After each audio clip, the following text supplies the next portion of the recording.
You're listening to the In the Mix podcast with Marvin Joles.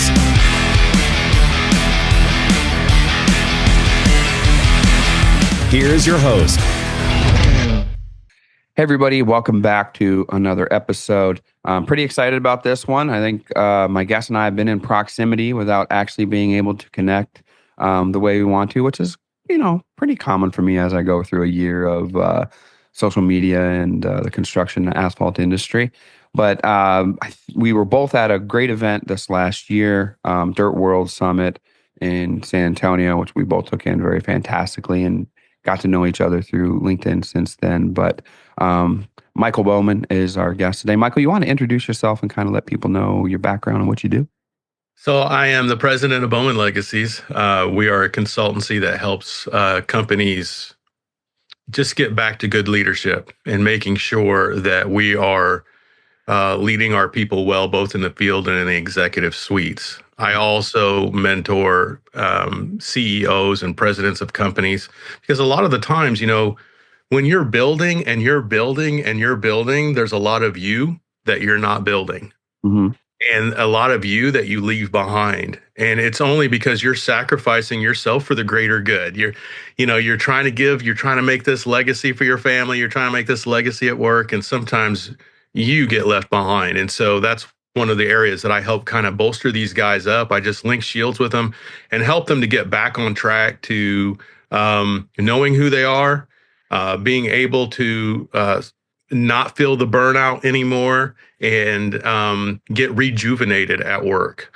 So that's what we do at Bowman Legacies. And my background's pretty eclectic. I spent several years in the non-for-profit space, but also I've been in the drill and blast world and the dirt moving world for a while now.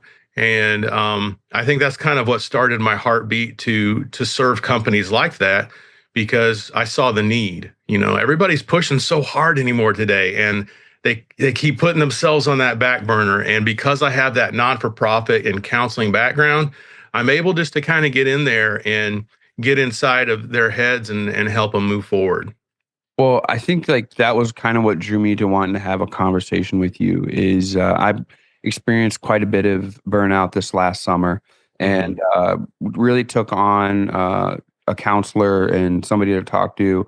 And you know how the stigma in our industry is. Our friend Vince Hoffelli talks about it quite a bit, where he's like, we're supposed to be tough guys. We ain't going to talk about this stuff. Like, we just got to get through it. Otherwise, it looks like a weakness and all these things. But I had known Vince long enough and had plenty of conversations around other people who had burnout or had issues where they felt mental strife, right? And I was like, well, I recognize this is kind of what they have talked about before.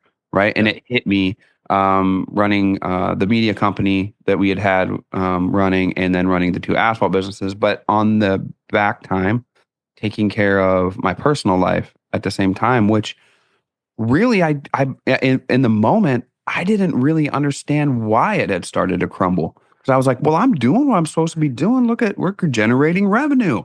I'm building up a retirement fund. We have a home. Like, we have all these things.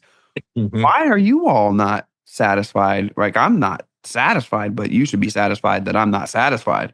And all of a sudden I was like, oh shoot, like something is awry here. And I can't quite put my finger on what it is or why. So I think that's kind of like where I would love to open up the conversation is like, what was I not thinking about? What was I not looking at, Mikel? Well, a lot of times I think what we've done, especially in our Western culture, we have this kind of John Wayne mentality. I know we're far removed from John Wayne, but I use him as an example a lot because, or Arnold Schwarzenegger or Jason Statham, you name it. These movies are about the one-man army, and they kick butt all over the place, and they win the day because they're this one-man army. And we have walked away from ancient truths of leadership that men understood a long time ago. They didn't have to go it alone. Men understood strategically to accomplish whatever goal it was, whether it was battle or farming. There was wisdom in a multitude of counselors. And that's an ancient saying. There is wisdom in a multitude of counselors. And we've gotten away from that. And so a lot of the times when we become El Presidente.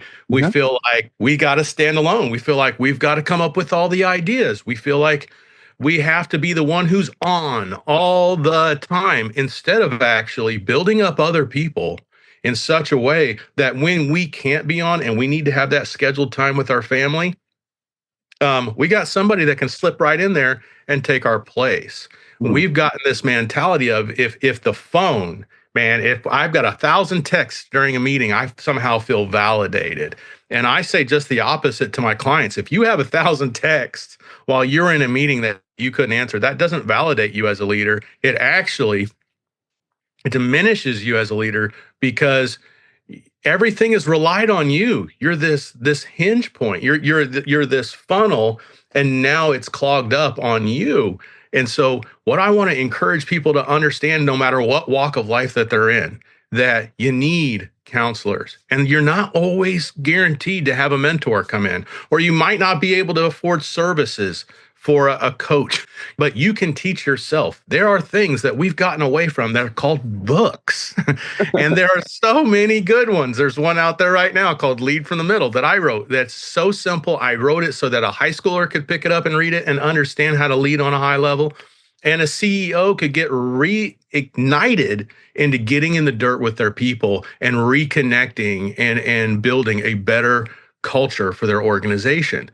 There's Jocko Willink's Extreme Ownership and Dichotomy of Leadership. There's so many out there. There's one I've just started. It's called Strategic, but I forgot the author's name. Phenomenal books. And John Maxwell has a myriad of books on how to lead on a high level. This guy teaches CEOs that are multi-billionaires, and he's taken everything he's teaching those people and he's putting it in a book just for you.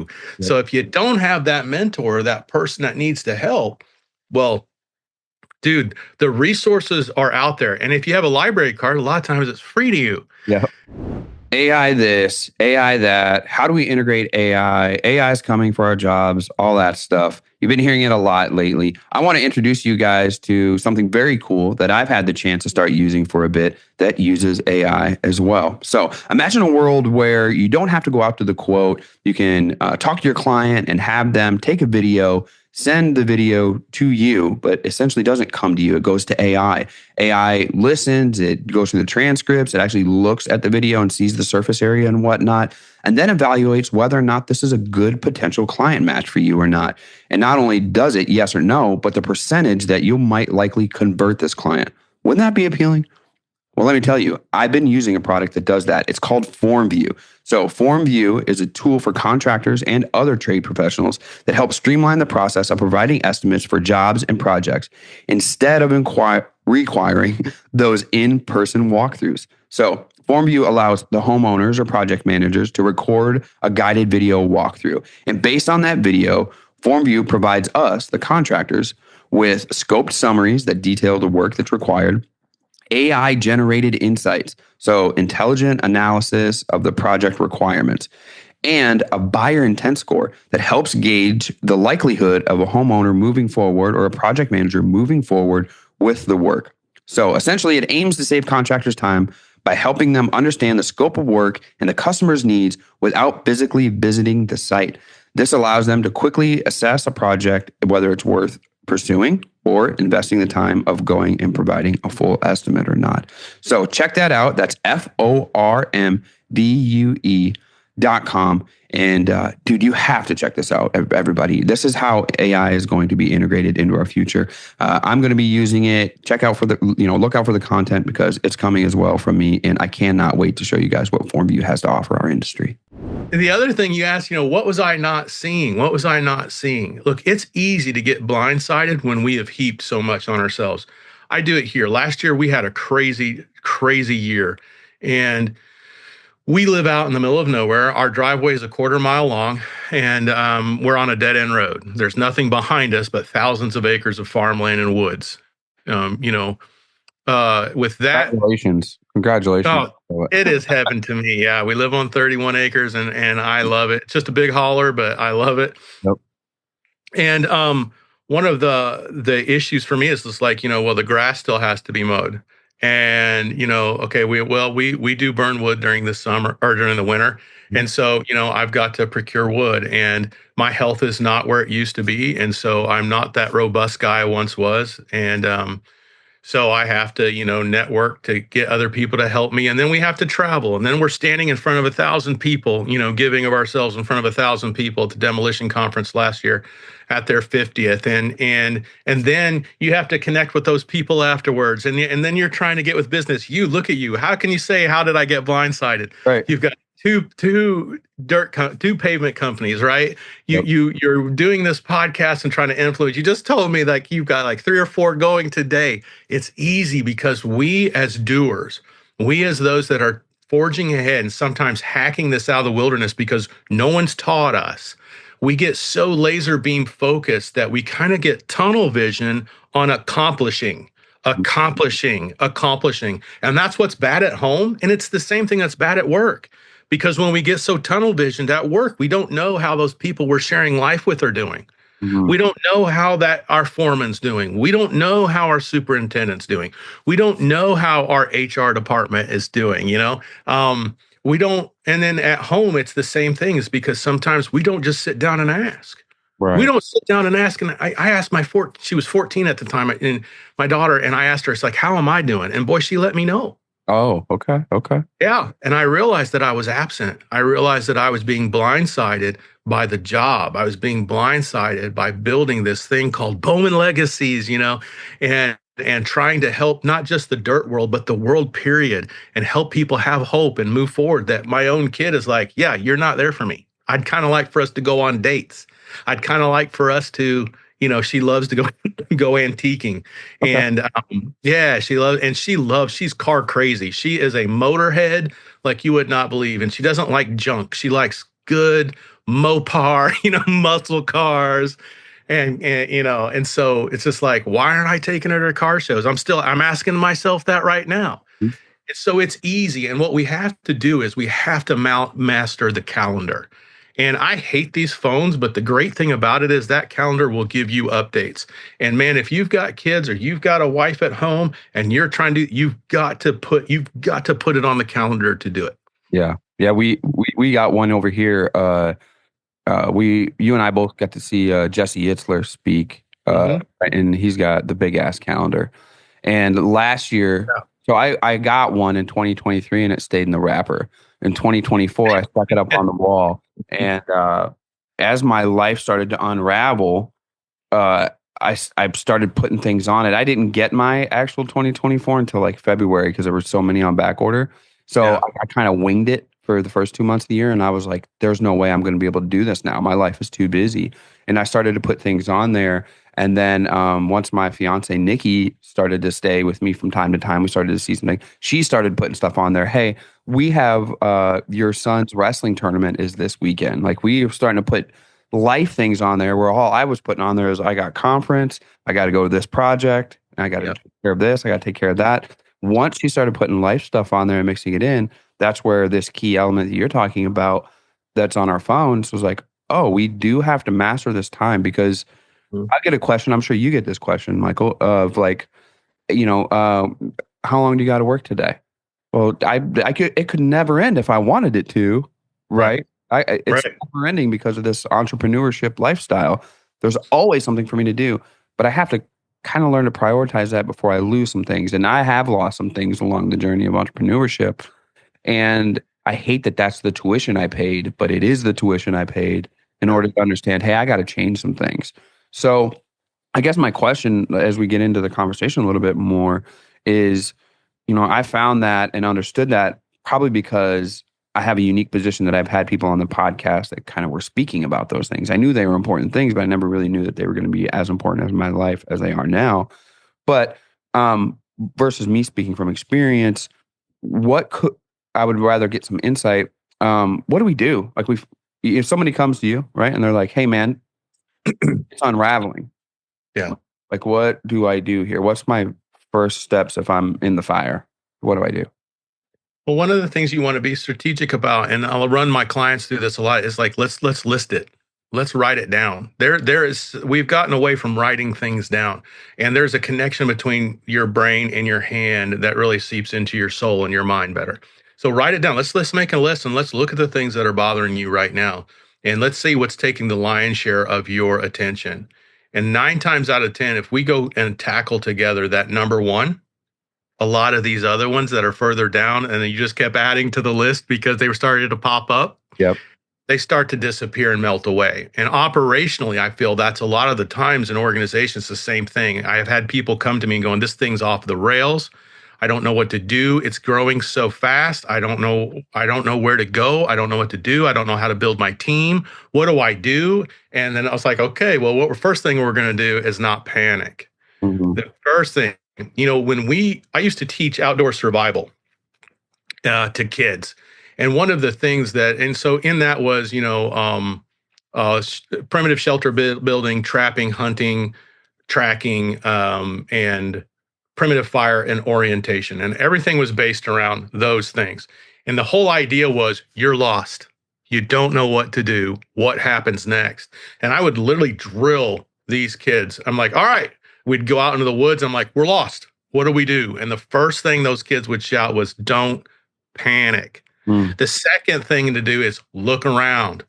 Too many people, when they get lost and freak out, they start running. Don't we do that emotionally in life? That brain starts going like crazy. We start getting nuts. And the first thing, we start to panic. We do this in the wilderness. It's a lot of the times we find that people were so close when they were lost to a house. They were so close to a park entrance. They were so close to safety when they got lost, and they took off the opposite direction because they panicked. Mm-hmm. And so what was important is let's orientate where we are. Let's look around. Let's try hard to listen to what's around us, because you might hear cars. You might hear a person's voice. You might hear somebody's horse in the background whinny from some farm. And so that's what we have to do. When we're in that place, man, just center yourself. Stop. And unfortunately, what we've done is we've built a society, we've built jobs, we've built lives where we don't have time to stop. Mm-hmm. And that kills your flow of mind. So many people that I coach have said, man, I've been hitting it hard for years, 10, 15, 20 years. And I used to be the guy who was innovative. I was the guy that people were asking to come speak. I was the guy that this, and I was the guy that, and now I don't have any more juice. I don't have any more no innovation is coming out of me. And I don't understand why. It's because you've never taken time to stop. Orientate yourself and see where you are. And that's the thing. If you're trying to go somewhere, brother, you can't go anywhere unless you know where you are. Yeah. And what's going to take you to that next step is where you've come from. So stopping and orientating yourself in life and taking account and taking stock of how's my, in your case, fiance doing? Mm-hmm. Well, I can guess, but I'm not going to know unless I ask her. And does she know that I love her? I know that she said I do the fiance part, but does she really know that I love her? Does she really know that I'm saying that she's the one? Yeah. That I'm going to tell everybody else, go hit the bricks. I want to walk home with you. Yeah. Yeah. It makes me think of this thing when you say that, right? Like, instead of just winging it, we don't do that in business. Like, if I'm going to job cost, I'm going to put time, effort, and energy because I don't want a loss here. Right. Right. I got to make sure I'm doing this correctly in order to make sure I get the desired result, right? Which is profitable. Right. And then we think about that in personal life. Well, on my fiance side, like I want that to be profitable, right? And I want to be profitable in the heart, right? So it makes me think, what does it look like, right? When us as business presidents, owners, CEOs, guys that are higher up, when they have an issue, right? When something's on fire and they're already going at this crazy pace, what does that look like when they're in panic mode? Like, what do they do? Because for me personally, I want to say if I'm going at such a crazy pace and I'm like, I can't do that. I got to make my kid's soccer game over here and do whatever. Let's just take it to mechanic, whatever it costs. Let's just get it fixed. Right. I'm like the guy that's just keep throwing piles of money at it or whatever it is. And for me, that feels like a panic situation versus stopping and assessing why is this happening and what's going on. So what does it look like? Because like you said, some people don't even know where they're at or what they're doing when they're in it. But Yes. what would it look like for people? How can they recognize, hey, I'm having an issue here? Between Wiscoat, podcasting, writing, speaking, and family, I'm busy. As you can imagine, it's a lot to juggle. How do I do it? I stay organized. Jobber's been my secret weapon at my asphalt business, which takes up most of my time, but is also the force that allows me to do everything else in my schedule. That's why it's essential that Wiscoat runs fluidly and smooth. After making the switch to Jobber a few years ago, I simply wish I would have done it sooner. The process from when a client reaches out to when we complete a project for that customer has never been easier for us. From quoting, invoicing, scheduling, tracking hours, and even marketing, Jobber's made it all happen in one place in a way that everybody on our team can understand. If you're interested in a free 14-day trial of Jobber, an exclusive discount code for In the Mix listeners, check out the show description to find the link to try Jobber today. I think you got to know yourself first and foremost. Now, I for myself and Anita, especially, we're both workaholics. We both, I used to be a biker, and that was probably my golf, my outlet. And I started to lose equilibrium. I had some equilibrium problems, and it wasn't bad for me on the bike, but if I had anybody else on, I was just scared to death the whole time.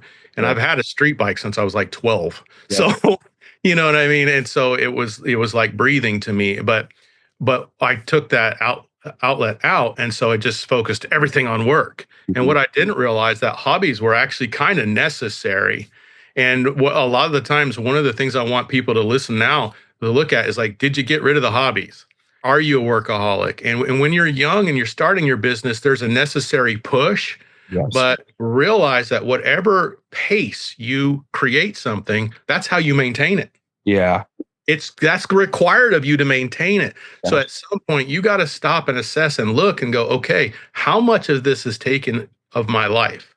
And having that non-for-profit background, I'll tell you this, I've been to many deathbeds. And not one person said, I wish I made more money. Mm-hmm. Not one. Mm-hmm. I'll never forget a Vietnam veteran. He was very active in the Marine Corps in Vietnam. He had dementia, and he had slipped and fallen, hit his head, and he had head trauma. And so he had been out for several days. And I remember walking in there in his room with his wife, Sue, and I looked across, and Sue and I are looking at each other, and we're both got tears in our eyes because I knew her husband very well. And I grabbed his hand, and when I did, he woke up. And the things that he had said that regretted, he said that he regretted, he regretted losing a good relationship with his son. And he had done well in life. He had retired well. You know, his wife, is taken care of now, even after his death. I mean, that's the dream, right? Right. But the thing he regretted more than anything was a lost relationship with one of his offspring. Mm. And so, like, how do we know? The question is, how do we know? We don't. We have to constantly be aware and ask people how we're doing. And we don't like that. Right. We don't like that. And it's hard when you started your business early on, or you were in the leadership role of a small business when it was starting and getting going and whatnot. And then you lead it to quote unquote success. Mm-hmm. Right. There's this thing, like you were saying, the Arnold Schwarzenegger, you kind of feel like that. You feel like the Terminator at that point, right? So, and you're like, oh, I can just keep this up forever. I've noticed it now. I'm going to be 40 this coming year, which I know a lot of people are like, oh, you're still a young buck or whatever. Yeah. Hey, man, the difference from 20 to 40, I can feel it. I know that it's there, right? Yeah. But my brain doesn't. Mm-hmm. My brain just think, oh, you must have twisted your back a little bit when you were working out. That's why it hurts. Like, well, no, because it's old. You've been on blacktop for 20 years of your life, walking around every day. You just can't keep up at that pace anymore. So I consciously, I know that. I know that things are changing. But my brain also at the same time thinks that I'm still 20. It still thinks I still have it. I can still do it. I can still be that hinge point like you were talking about. And then when before this last summer, there were, it wasn't the first time I quote unquote cracked this last summer, but before I'd point around and be like, well, it's probably because you weren't doing what you said you were going to do, and you weren't doing what you said you were going to do. Never was it the fact that this machine, this pace that you were saying is that need to get kept up, I couldn't keep up anymore. It can't be that, right? Yeah. It Right. can't be that because I've been doing it for 20 years. It can't be that. I've been fortunate enough, and you have as well, to kind of be able to pry into multiple businesses and what they look like, whether it's a business doing 500,000 or it's doing 5 million or 50 million. The structure somewhat and the way that the path looks is similar. It just scales differently, right? From time to time. No matter what, that team, right, that you were talking about, our team of counselors, I always think of like King Arthur in the Knights table. Absolutely. Right? Like Yes. he didn't just win the battles himself. He had all the knights right around him, and they would go in and have conversations about these things and these battles and what they were going to do. And I'm always thinking like, well, shoot, I don't have that, right? Yeah. I didn't have that. I carried a lot of it myself for that time. So what do we tell guys? Because the podcast I just got off of was a great one with my friend Kyle. Kyle's in the same boat I am. We're kind of doing the same thing.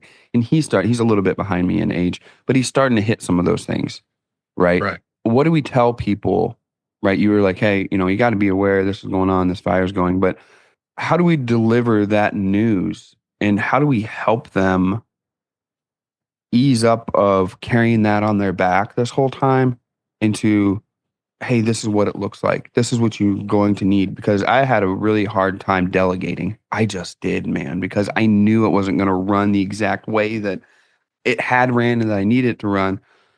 But my kid, for example, Michael, before I get too far off the question, last year, this time we went to a retreat, a business retreat. It was in Naples, Florida. It was fantastic. I took my son with me. He had a fantastic time. The same option this time. Hey, do you want to go do this? He's like, I got a wrestling duel. And last year I didn't get to do it. We went to that conference in Naples, Florida, which I thought was great. We met Ed Milet. I was like, dang, this is awesome. Right. Oh, dude. Yeah. Right. He's like, the man, right? And then Eli was like, oh, this is cool. But then this year he's like, yeah, we did that though. Like, Yeah. I want you to come to my wrestling duel in Iowa. And I was like, yeah, but this year it's Jordan Peterson. Like, doesn't that mean something? He's like, yeah, it's cool, but I can watch his videos online, Dad. Ooh. I'm like, oh, shoot. And it's just starting to hit that change. So how do we help with mindset of Marvin 5 years ago that thought, I got this, I can carry all this, I can do all this. And then all of a sudden the world around him, he starts to look at some signs of like, hey, things have changed. I can't do what I did. How do we help with that mindset change? I think for me, this stark reality of knowing that I don't know everything and being insatiably hungry for knowledge. And being hungry for knowledge means, like, if you're my kid, I'm going to be coming to you and asking you, what are the things you want to do? And you have to start to let the ego die in such a way that you're willing to try to hear other people where they're at. That's the hardship. When we get this thing, like you just said, it's not a bad thing that your son got to see Ed Milet. I've wanted to see Ed Milet for I don't know how long now, right? Like he DM'd me one time because I asked him something, and and I went through the moon, right? It's like he actually answered my question and DM'd me. Oh my God. And so for me, like, if I was your kid, that would have been great. I'm like, yeah, hey, let's go see Jordan Peterson. But where his heart is the wrestling meet. And for me, having been a wrestler, mentored one of my best men in my wedding, actually went to state and wrestled for West Point.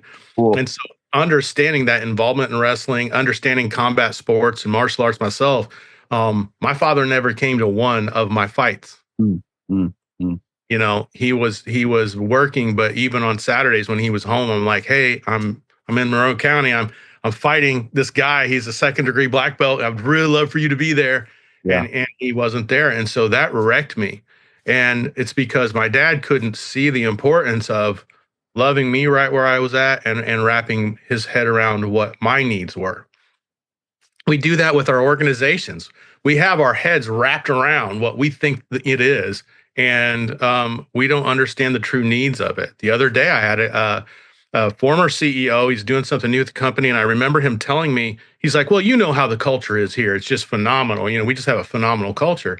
And I remember just that week, I had talked to 3 people that were working with their company on a project and said they were the worst contractor they'd ever seen. They'd never seen so many miserable people in their lives. And then to talk to people who left that company, and it was like, I felt like I left a cult. I'm so glad to get out of there. Yeah. And here this CEO is telling me this is the best. You know, our culture is just, next to none here. And I'm thinking, yeah, you're right. Yeah. I've talked to a bunch of people this week that said you're the worst thing that's ever happened to them. And so we get blindsided about what we understand. There's another old saying that says, don't lean on your own understanding. I'll never forget looking at my dad, and I was just motorcycle crazy growing up as a kid. And this Yamaha came out with this new cool bike, and I was just, if it was fast, but my dad was a Harley man, do or die, and I remember I got Cycle Magazine and I brought it to him like, oh, look what Yamaha's doing. It's got this much torque to the rear wheel. This thing is so fast. It's freaking curve burner. And I'm just nuts. And Dad goes, that thing's a piece of crap. He said, what you need to do is get yourself a Fat Boy and then grow into a Road King or an Electric Glide someday. And I'm thinking, I don't want that grandpa bike. I'm not interested in that grandpa bike. Yeah. But what he should have done in that moment was connected with me and asked me, why do I like that bike? And what is it that thrills me about it? I have 2 daughters. I wanted them to be in martial arts. My oldest daughter can hit like a truck. I mean, her right cross, when done properly, it will knock a grown man out. And I'm thinking, heck yeah. Yeah, that's a good thing. Yes. My youngest daughter, she is laser beam. She can shoot a rifle better than I can. And she can see the slightest thing from far away. She has the eagle vision. But I couldn't get them to get into it no matter how hard I tried. So you know what I did? I didn't get upset about it.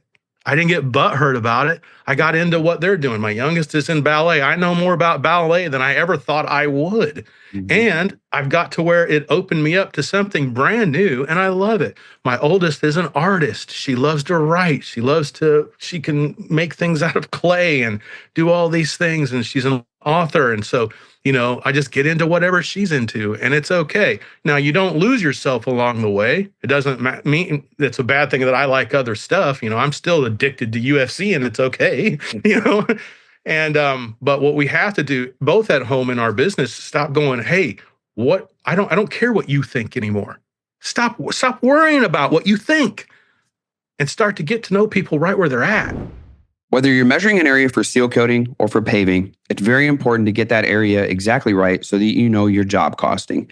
It's also important so that when you deliver that square footage to your client, you seem like you're a cut above because you know the exact square footage that their area is. Now, you can do this exactly with the Moser 2 Pro. They're making it easier than ever. I've been using this as of late. It's really neat. It's digital. It's on your phone. You can use the app, and it actually shows you like an elevation change in 3D rendering as well. And it captures those dimensions and calculates them instantly. So you have them right there on your phone. You can take the data and put that right onto your quote and send that over to your clients. So there's no more manual notes. The accuracy is incredibly improved. Moser 2 Pro is saving me time and enhancing my workflow because of this. If you're looking to upgrade your measuring process, visit Moser.com and use promo code X8Marvin or check the description for the link. Mm-hmm. We make these assumptions about our business. We make these assumptions about people's lives. And to assume, we always used to say this in the dirt world, makes an ass out of you and me. Oh, yeah. Yeah, we say that for sure in the asphalt industry. Yeah. So when when my clients say, well, I think, and I said, you know what I think means? And they're like, what? And they hate it when I say this. It means you don't know. That's true. I never heard I think my foreman knows that I think that he's going to be a superintendent. And even beyond that, you think, or have you told him? Yeah. Have you told this guy that you're grooming him to be a great leader within your organization? Have you told him that you see greatness in him? Have you told him, I don't want to do this without you? Mm-hmm. Because he's looking, I guarantee it. If he doesn't know, and those tribal needs of man are not being met. Tribal needs of man are very simple. They want to feel a part of something. They want to feel a valid part of something. They want to feel protected by a group. All human beings have it. We want to feel like we're a part of something that matters. And if we're not, guess what? We move on. Yeah. Yeah, it's tribal. Yeah. Stuff's tribal, right? It's primal. You see a lot of things. I'm also very well oriented as far as being an outdoorsman, hunting, camping, making sure I'm doing all my things. But it's funny for me, right? I'm in southwest corner, Wisconsin, very rural. We're in the second largest population in our county. There's 700 people, so we're pretty rural where we are. Yeah, But you guys really. but I've been around nature enough to know that these animals, as we are Mm, Homo sapien, first and foremost, are focusing on survival, right? yeah, So then I see tendencies of humans that are almost hard for me to take personally because I know that they're survival tendencies, right? And I'm like, well, yeah. they're just trying to survive. So I think about what we were just speaking about. I have a great admin here. Her name's Kyla. Uh, and I know for a long time she would come in distraught, and I was like, hey, you got to leave that at the door. We take care of business here. You got to leave Mm, it at the door, right? And I was like, man, if something was up, she would just tell me. Dang, what a failure. What a failure of a way of thinking, right? Because sometimes, same way my son, like he's more comfortable this year saying, hey, I want to wrestle instead of doing that because I've shown that I'm vulnerable in that way, right? yeah, And it wasn't that he did great last year. Top 8 in the state in folk style, top 8 in freestyle, fourth in the state in wow. Greco. And I'm like, yes, like, yeah, dude, we did great. And, it made me, as soon as he said he didn't want to go to the retreat this year and he wanted to wrestle, I, could feel the old me saying like, well, how much is enough? Right? Yeah, Like, are we just going to only do wrestling this year? And then it made me think, well, my responsibility is to me somewhat, but I also have a responsibility to him. And I only have this yeah. responsibility for a short amount of time at this Oh age. I yeah. have different responsibilities when I get older. He's the one that determines how much is enough or not. Right? Mhm. If I want a desired outcome from him, he's the one that determines that, right? Yeah. And don't get me wrong, Michael, he can ride the bus if he wants to from school to get there. It was less about the wrestling and more about I want you to be there to see me do this. We've done this together for a long time. He Yeah. is better at seeking counsel and having the comfort of counsel than I am at 14 years old, Yeah. right? It's like, okay, if I'm so wise, why the hell couldn't I figure that out a lot sooner? Right. So there goes the humble act of that in that regard.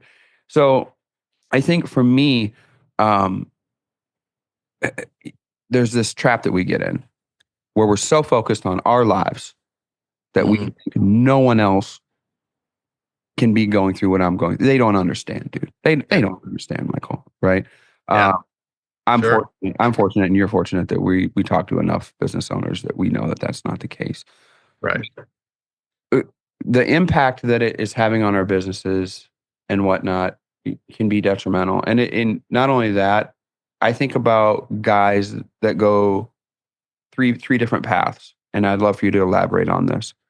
When they're in the woods and things are on fire and it's burning down around them, and they are panicking. Mhm. One, they get stagnant and hesitant, and nothing happens, which Mhm. causes this machine that you've built to keep moving forward, which feels like you're being crushed.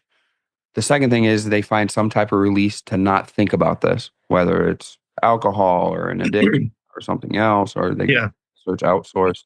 And then the third thing is they figure out somehow how to make it work. Like whether it's counsel, whether it's getting knowledge, whether it's delegating or doing whatever. The problem is with a third one, it's not always so prevalent to find that solution or to understand that that is what you need. Right? Right. Because we've never been there before. Where the other stuff you may have experienced procrastinating in school and getting a D minus or an F. When if you just would have did the damn work, you probably would have got a B plus or an A minus. Mhm. And more than likely, you've taken in some type of libation in your life, right? And you're like, oh, shoo, that's a long day. Cold beer sure does make a guy feel good. But the third one is new to a lot of business owners at that type of scale, that type of level. I'm a big fan of wrestling and combat because more than likely, that third one you've experienced in that sport before. Right. Absolutely. So Well, combat sports, 100%. can you elaborate on that a little bit on that those trajectories and those paths of like what a lot of these guys are going to come to? Because I imagine when somebody comes to you, multiple people who have came to you for help in counsel and leadership and whatnot have been in different situations, right? Sure. I think there's a fourth one too, where guys are just, everything's burning down in that scenario you just said, and they're just walking through life. Yeah. It's okay. It's okay. It's okay. It'll be fine. It's okay. It'll be fine. And I think that when we do, and I think that I've played the part of every one of those guys. Mm-hmm. And I think that's one of the hard things too, is just like, we can talk about all these things and try to come up with answers and all that. But if without us saying openly, I've been every one of those guys at different points of my life, and I will continue to be. The mastery is getting back on the path when you fall off and you recognize it, and how quick you can regain. My trainer used to say, Michael, when you hit the canvas, it's not about how you hit the canvas, it's how you get back up. It's the important is getting up quickly, because your opponent, like life, you can't let them know that you got hurt. But we have to realize that when we're in that place of indecision, that's when we need to stop. We need to think, because panic comes in and all this pressure starts to happen. We're indecisive. That's when we need to reach out to multitude counselors. And honestly, we probably should have done that beforehand. I had a client that I had talked to in the beginning of my business that I had tried to bring on as a client, loved his organization, loved what they were doing. And I desperately wanted to be a part of what they were doing because I just loved them. And I'll never forget what he told me. He's like, no, everything's going great. Everything's going great. And one day he calls me and he's crying on the phone. He's like, my life just become completely unraveled. And he's still a client. And many times he's told me, I wish that when we first talked that I had recognized what was going on, because I look back and I know I needed you then. And so God, it's a practice that we must have, to constantly have people telling us that our baby's ugly. Yeah. Constantly having people, everybody wants that culturally sound employee. No, you don't. You want a cult where everybody's just lined up and everybody's the same way and we're all looking the same direction at the same time. We're all saying the same thing. We wear the same clothes. Heck, we get our hair cut at the same place. Yep. And that's a cult. What we need is people in our lives that rub us the wrong way. What we need in our lives, in our businesses and at home, is a wife who can absolutely look at you and go, hey, pump the brakes. Yeah. Yeah. We need these people. And that's where all of these scenarios that we talked about is centers there. We have to have people in our lives that love us enough that we're willing to have hard conversations. It's a lot harder. It has to be a lot harder if you ignore it longer and get in the hole a lot deeper to get back on track. Like, there's some big things you're going to have to do versus I think about it in Asphalt, as I do. I think about everything in Asphalt terms, Michael. That's okay. I'll go, like, if we talk to a client or I find my way into a sales call where I'm able to talk to a client who has a beautiful parking lot. I'm like, hey, can we talk about your asphalt maintenance schedule, seal coating, crack filling, patching, maybe within the next few years? And they're like, no, I'll call you when it gets bad. Yeah. Right. And I'm like, well, what? Why aren't we going to prevent that? Like, we're doing preventative maintenance. You don't want your asphalt to get bad and then call me. Like, we can keep it from getting bad that soon if we just do some preventative maintenance. Same thing with changing the oil on your car, right? Mm-hmm. Nikki, my fiance, she's been on my ass lately because I'm dealing with a little bit of blood pressure issue. And she's like, yeah, I want you around for 20 years. Like, last night we went to Portillo's and had Italian beefs, right? And I'm like, dang, I'm also getting fries and I'm getting that cheese sauce. I'm going to get that shit. No, you ain't. No, you ain't. We're going to take care of you now, not when you have a heart attack and then decide that you're not eating cheese and sauce and French fries, right? So, is it harder than we think, or is it easier than we think to get out of those situations? Obviously, like I said, it has to be easier when things are going well to do the preventative maintenance. But even if it's not, if I'm calling you, like, shit hits a fan, I'm calling Michael. I'm like, dude, like that guy, it's unraveling.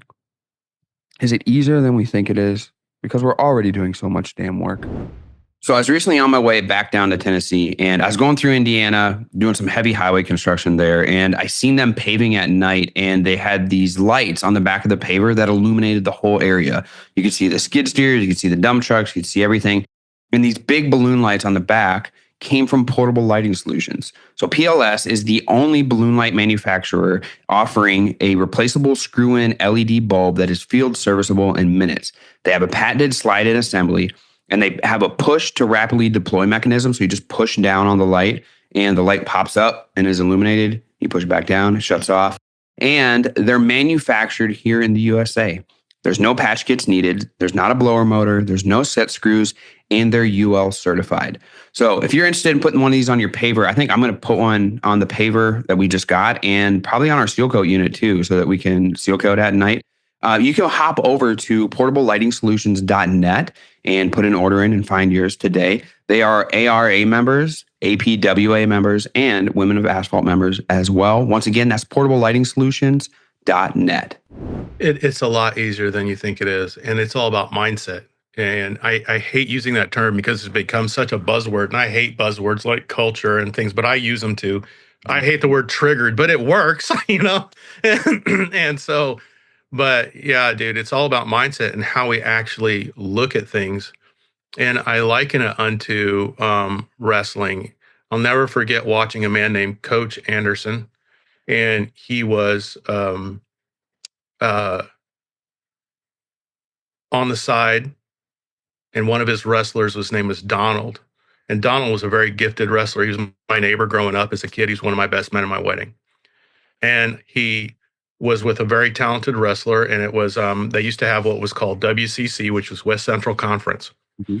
And so they're at this conference, and Donald gets fast fall. I don't think they do fast fall anymore, but fast falls, it takes the guy down quicker than anybody in the meet, and he cannot get this guy pinned. Oh, yeah. He's frustrated. He can't get it pinned, and I'll never forget this as long as I live. So this was, such an amazing thing for both coach and wrestler. Donald just looks up, and he's kind of got this kid in a crossbody ride. And for those of you who don't understand wrestling, it doesn't matter. But just understand that he can't get this kid's shoulders to the mat, which is essential to pinning him in high school wrestling. And he gets up and he looks at Coach, who was my former coach. And I watched Coach, all right, look, take your arm, cup it under his. Take your leg and thread it through his. And he is teaching him how to do a gut wrench and a crossbody ride combo in a wrestling move that does not exist. In mid-match. And I got goosebumps thinking about it. And he pinned that kid. And that's the level of focus that we don't want to have in life. And we wonder why we're not successful and our marriage is falling apart. And we're binge watching Netflix, or we're drinking too much, or we get bored and we get a girlfriend. And these things, we feel somehow those things are going to fulfill us. Fact of the matter is, we need a coach in life. Donald needed a coach in that moment. And that was the year he went on to go to state. And he wonderful and wrestled for West Point. And I remember years later, I was speaking at a conference, and it was an outdoorsman banquet that was on the Outdoor Channel. And I had the opportunity, it was this crazy thing to go in there and speak. And Coach was there because his son was running the thing. And this is the last time I saw Coach before he died. And he asked his son, he had the audacity to ask, do you think Mike would talk to me? And he's like, are you kidding? All he said is, do you think your dad would talk to me? I sucked in high school. I sucked in wrestling. It's so bad, blah, blah, blah. And he's like, no, you didn't. And we talked about that moment. I said, I've got to talk to you about something. After I graduated, I went to West Central Conference to see Donald wrestle, and I told him about this situation and the level of focus that it took between each other. And he said, yeah, he goes, the cool thing about Donald was he could just slow-mo everything in life. He just didn't have panic in him. And we're not all that way. Oh. But through life, and we start to annex fear and understand that when we yell, it's fear. We're afraid of something happening, so we get wound up and we get mad. When we throw that middle finger, it's all fear-based. And once we understand fear a lot more as men, we become a lot calmer.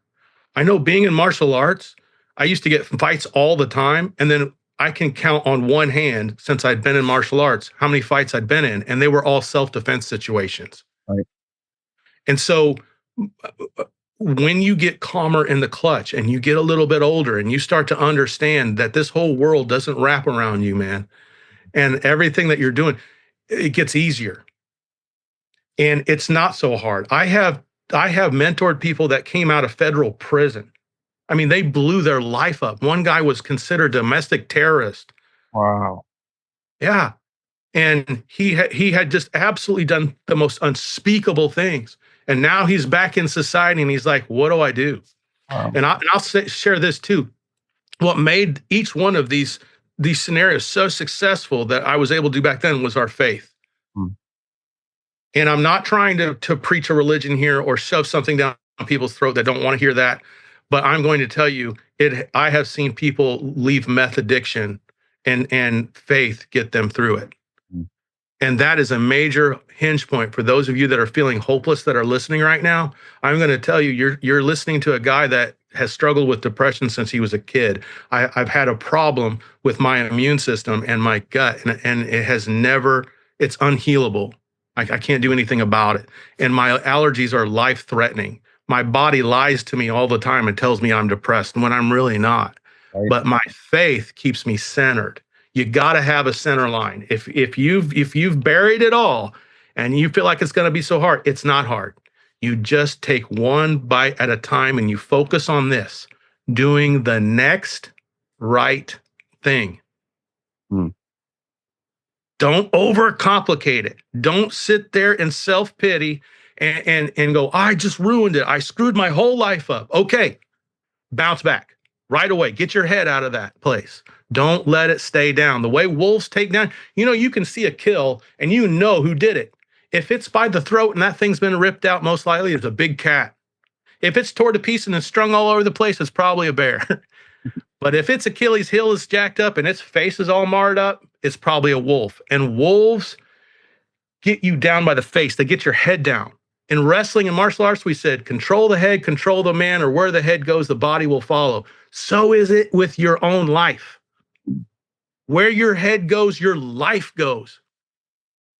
So keep your head in the game and knowing no matter where you are. And if you're listening to this, and I say this all the time in podcasts in prison, you're listening to this in your dozer, you're listening to this in your work truck, you're listening to this in your office or at home, there is no situation that you can get into that you can't get out of. And the little bit of jujitsu that I had, just very little, I learned that even when I had a gorilla on my back, not to give up, because as soon as I go limp, I'm in trouble. Mm-hmm. Keep your chin tucked, keep your head right, and make sure that you know that there's a way out. Mm-hmm. There's a way out. Yeah. And look for the leverage. Look for the leverage. Look for the tiniest hole. You can always make choice, right? And choices are leverage, especially positive choices. Michael, where can we follow along with you? Like, where can we find your content and your stuff?